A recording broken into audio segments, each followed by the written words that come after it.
ಅಸ್ಸಲಾಮುಅಲೈಕುಮ್ ಎಲ್ಲರಿಗೂ ನಮಸ್ಕಾರಗಳು. ಎಲ್ಲರೂ ಹೇಗಿದ್ದೀರಿ ಫ್ರೆಂಡ್ಸ್?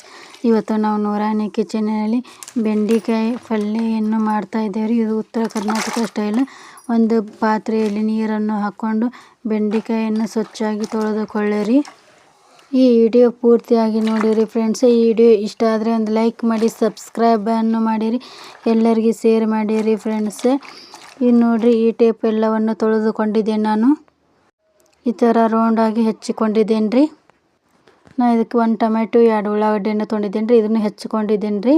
ಈಗ ನೋಡಿರಿ, ತವಿಯನ್ನು ಬಿಸಿ ಇಡ್ತೇನೆ ರೀ. ಇದು ತವಿ ಭಾಳ ದಿಪ್ಪ ಐತೆ ರೀ, ಹಾಗಾಗಿ ಮೊದಲೇ ಬಿಸಿಗೆ ಇಟ್ಟಿದ್ದೆ ಇದನ್ನು ತವಿನ. ಇದು ತವಿ ಕಾದಿದೆ ನೋಡಿರಿ. ಇದಕ್ಕೆ ನಾನು ಬೆಂಡೆಕಾಯನ್ನು ಹಾಕ್ತಾಯಿದ್ದೇನೆ ರೀ. ಈ ಬೆಂಡೆಕಾಯಿ ಹುರ್ಕೋಬೇಕು ರೀ, ಹೊತ್ತಿಸ್ಲಾರಂಗೆ ಹುರ್ಕೋಬೇಕು ನೋಡಿರಿ.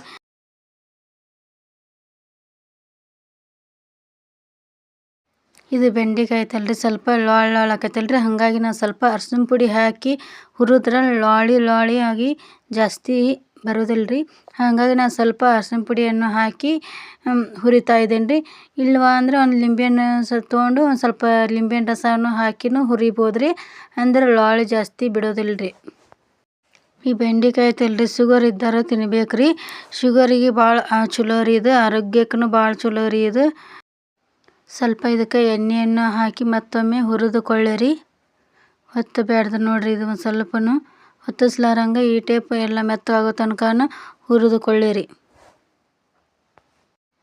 ಈಗ ನಾನು ನೋಡಿರಿ ಒಗ್ಗರಣೆಯನ್ನು ಹಾಕಾಕ ನಾನು ಒಂದು ಬಾಳ್ಗೆಯನ್ನು ಬಿಸಿಗೆ ಇಟ್ಟಿದ್ದೇನೆ ರೀ. ಈಗ ಬಾಳ್ಗೆ ಕಾದಿದೆ ರೀ. ಅದಕ್ಕೆ ನಾನು ನೋಡಿರಿ 1.5 ಸ್ಪೂನಷ್ಟು ಎಣ್ಣೆಯನ್ನು ಹಾಕ್ತಾಯಿದ್ದೇನೆ ರೀ.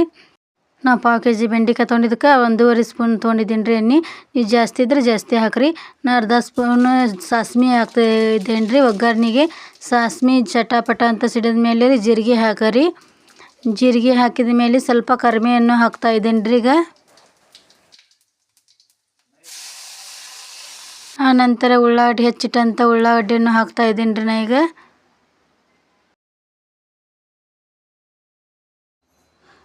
ಉಳ್ಳಾಗಡ್ಡಿ ಎಲ್ಲ ಕೆಂಪಾಗೋ ತನಕ ಮಿಕ್ಸ್ ಮಾಡಿಕೊಳ್ಳಿರಿ. ಈಗ ನೋಡಿರಿ, ಉಳ್ಳಾಗಡ್ಡಿ ಎಲ್ಲ ಕೆಂಪಾಗಿದೆ ರೀ. ಅದಕ್ಕೆ ನಾನು ಹೆಚ್ಚಿಟ್ಟಂಥ ಟೊಮೆಟೊನ್ನು ಹಾಕ್ತಾಯಿದ್ದೇನೆ ರೀ. ಟೊಮೆಟೊ ಎಲ್ಲ ಮೆತ್ತಗಾಗೋ ತನಕ ಕುದಿಬೇಕು ನೋಡಿರಿ ಇದು ಒಗ್ಗರಣೆ ಒಳಗೆ. ಯಾಕಂದರೆ ಇದಕ್ಕೆ ನಾವು ಬೆಂಡೆಕಾಯಿಗೆ ನಾವು ನೀರು ಹಾಕಂಗಿಲ್ಲ ರೀ. ಈ ಟಮಾಟಿ ರಸ ಏನು ಬಿಡ್ತದೆ ಅದರೊಳಗೆ ನಾನು ಬೆಂಡೆಕಾಯಿ ಪಲ್ಯ ಮಾಡ್ತಾಯಿದ್ದೇನೆ ರೀ. ಹಾಗಾಗಿ ನಾನು ಇದು ಮೆತ್ತಗಾಗೋ ತನಕ ಹೊಳಸಾಡುತ್ತಾ ಇದ್ದೇನೆ ರೀ. ಈ ಟೊಮೆಟೊ ಎಲ್ಲ ಸ್ವಲ್ಪ ಮೆತ್ತಗಾಗಿದೆ ರೀ. ಇದಕ್ಕೆ ರುಚಿಗೆ ತಕ್ಕಷ್ಟು ಉಪ್ಪನ್ನು ಹಾಕ್ತಾಯಿದ್ದೇನೆ ರೀ. ನಾನು ಉಪ್ಪು ಹಾಕಿದ ಮ್ಯಾಗ ಅಚ್ಚ ಖಾರದ ಪೇಸ್ಟ್ ನೋಡಿರಿ, ಇದು ನಾವು ರುಬ್ಬಿಟ್ಟಂಥ ಅಚ್ಚ ಖಾರದ ಪೇಸ್ಟನ್ನು ಹಾಕ್ತಾಯಿದ್ದೇನೆ ರೀ ಇದಕ್ಕೆ. ಮತ್ತು ಇದಕ್ಕೆ ನಾನು ಹುರಿ ಮುಂದಕ್ಕೆ ಸ್ವಲ್ಪ ಅರಸಿನ ಪುಡಿ ಹಾಕಿದ್ದೆ ರೀ. ಈಗ ಸ್ವಲ್ಪ ಹಾಕ್ತಾಯಿದ್ದೇನೆ ರೀ. ನಾನು ಅರ್ಧ ಸ್ಪೂನಷ್ಟು ಅರಸಿನ ಪುಡಿಯನ್ನು ಹಾಕ್ತಾಯಿದ್ದೇನೆ ರೀ. ನಾನು ಹಾಕಿ ಎಲ್ಲವನ್ನು ಚೆನ್ನಾಗಿ ಮಿಕ್ಸ್ ಮಾಡಿಕೊಳ್ಳಿರಿ. ಎಲ್ಲ ಚೆನ್ನಾಗಿ ಕುದಿಬೇಕು ನೋಡಿರಿ. ಇದು ಮಸಾಲೆ ಎಲ್ಲ ಕುದ್ದ ಮ್ಯಾಗ ರೀ ನಾನು ಬೆಂಡೆಕಾಯಿ ಹಾಕ್ತೇನೆ ರೀ ಇದಕ್ಕೆ.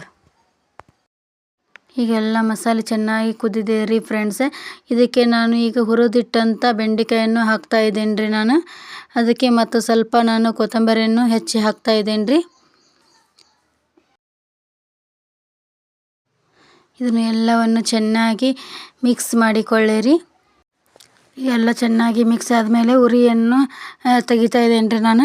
ಅಂದರೆ ಜಾಸ್ತಿ ಉರಿ ಇದ್ರೆ ಹೊತ್ತತಿ, ಹಾಗಾಗಿ ನಾನು ನೀರು ಹಾಕಂಗಿಲ್ಲ ರೀ. ಹಾಗಾಗಿ ನಾನು ಉರಿ ಕಡಿಮೆ ಇಟ್ಟು ಕುದಿಸ್ತಾ ಇದ್ದೇನೆ ರೀ.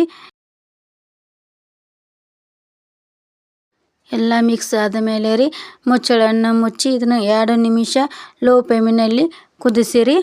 ಈಗ ನೋಡಿರಿ ಫ್ರೆಂಡ್ಸ್, ಈಗ 2 ನಿಮಿಷ ಆಗಿದೆ. ಈಗ ನಮ್ಮ ಬೆಂಡೆಕಾಯಿ ಪಲ್ಯ ರೆಡಿಯಾಗಿದೆ ನೋಡಿರಿ. ಈ ಥರ ಬಂದಿದೆ ರೀ ನಮ್ಮ ಬೆಂಡೆಕಾಯಿ ಪಲ್ಯ. ಇದು ಭಾಳ ಆರೋಗ್ಯಕ್ಕೂ ಒಳ್ಳೆಯದು ರೀ. ಇದು ರೊಟ್ಟಿ ಜೊತೆ ಅನ್ನದ ಜೊತೆನೇ ತಿಂದ್ರೆ ಭಾಳ ಟೇಸ್ಟಾಗಿರುತ್ತೆ ರೀ. ನೀವು ಒಮ್ಮೆ ಈ ಥರ ಬೆಂಡೆಕಾಯಿ ಪಲ್ಯವನ್ನು ಮಾಡಿ ನೋಡಿರಿ. ನಮ್ಮ ಉತ್ತರ ಕರ್ನಾಟಕ ಸ್ಟೈಲ್ ಬೆಂಡೆಕಾಯಿ ಪಲ್ಯ ರೀ ಇದು. ಈ ವಿಡಿಯೋ ಇಷ್ಟ ಆದರೆ ಒಂದು ಲೈಕ್ ಮಾಡಿ, ಸಬ್ಸ್ಕ್ರೈಬ್ ಮಾಡೋದನ್ನು ಮರಿಬೇಡ್ರಿ ಫ್ರೆಂಡ್ಸ್. ಒಂದು ಸಬ್ಸ್ಕ್ರೈಬ್ ಮಾಡಿ, ಕಮೆಂಟನ್ನು ಮಾಡಿರಿ, ಎಲ್ಲರಿಗೆ ಶೇರ್ ಮಾಡಿರಿ ಫ್ರೆಂಡ್ಸ್. ಧನ್ಯವಾದಗಳು ರೀ.